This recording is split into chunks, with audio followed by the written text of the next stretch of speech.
इस कार्यक्रम के सभी पात्र, उनके नाम, स्थान और घटनाएं पूरी तरह से काल्पनिक हैं और किसी भी जीवित या मृत व्यक्ति, घटना या स्थान से इनकी समानता मात्र एक संयोग है। हमारा उद्देश्य किसी भी व्यक्ति, धर्म या समुदाय को आहत करने का नहीं है।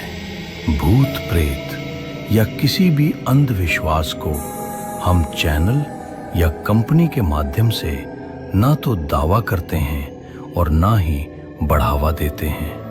आप सुन रहे हैं कहानी रूह की। हमारे चैनल कहानी रूह की को सब्सक्राइब कीजिए।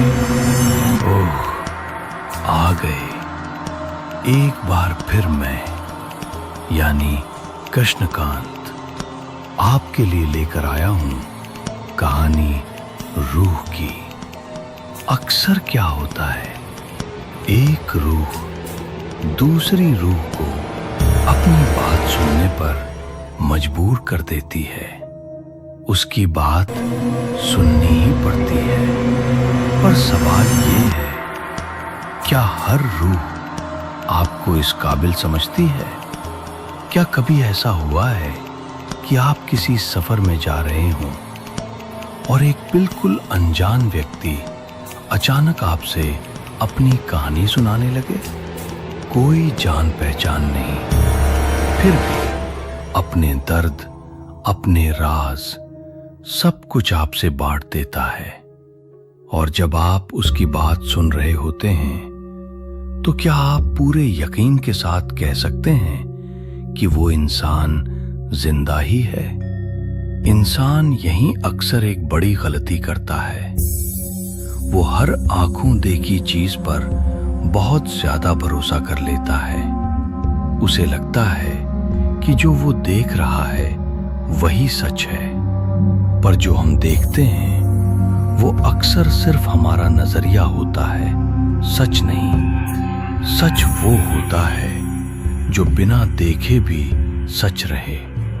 और सच ये है कि रूह की भी अपनी एक दुनिया होती है। विज्ञान भी मानता है कि ऊर्जा कभी समाप्त नहीं होती, वो सिर्फ अपना रूप बदलती है। तो सोचिए, जब इस दुनिया में 700 करोड़ से ज्यादा लोग चल फिर रहे हैं, तो क्या यकीन के साथ कह सकते हो कि सब इसी दुनिया के हैं? और कुछ ऐसा ही सोचता था केविन भी। केविन को सिर्फ उन्हीं बातों पर यकीन होता था जिन्हें वो खुद देख सके। महसूस की हुई बातों को वो अक्सर नजरअंदाज कर देता था। और उस रात भी केविन के दरवाजे पर किसी ने दस्तक दी। केविन दरवाजे तक गया, की होल से देखा, बाहर कोई नहीं था। वो पीछे मुड़ा और तभी फिर से दस्तक हुई। उसने दोबारा देखा, अब भी कोई नहीं। केविन कमरे में वापस जाने लगा। तभी तीसरी बार दस्तक हुई। इस बार केविन ने दरवाजा खोल दिया, लेकिन बाहर अब भी कोई नहीं था। वो दरवाजा बंद करता है और जैसे ही पीछे मुड़ता है, उसकी सांस अटक जाती है। कुर्सी पर एक औरत बैठी होती है। चांदनी में वो हल्की सी दिखाई दे रही होती है। ये जूही थी। बिखरे हुए बाल, झुलसी हुई चमड़ी, गली हुई सी खाल और सफेद आंखें। ऐसी आंखें जो किसी को भी मौत का एहसास करा दें। केविन इससे पहले भी कई रूहों का सामना कर चुका था, इसलिए वो घबराता नहीं। वो उस रूह के पास जाता है और पूछता है कि वो कौन है और क्या चाहती है। जूही भारी हुई आवाज में सिर्फ इतना कहती है कि उसे मदद चाहिए और उसे बदला चाहिए। केविन उसे समझाता है कि वो किसी की जान नहीं ले सकता। किसी को मारना उसके उसूलों के खिलाफ है। वो बस इतना कह पाता है कि अगर किसी और तरीके से मदद हो सकती हो तो वो कोशिश जरूर करेगा। तब जूही बताती है कि उसे सुकून नहीं चाहिए, उसे उस दर्द का डर सता रहा है जिसमें उसकी मौत हुई। वो अपनी कहानी सुनाती है, कैसे उसके पति कुमार ने अपनी गर्लफ्रेंड कविता के साथ मिलकर उसकी मौत का प्लान बनाया, कैसे उसने अपने अजन्मे बच्चे तक का ख्याल नहीं किया। केविन ये सब सुनकर अंदर से हिल जाता है।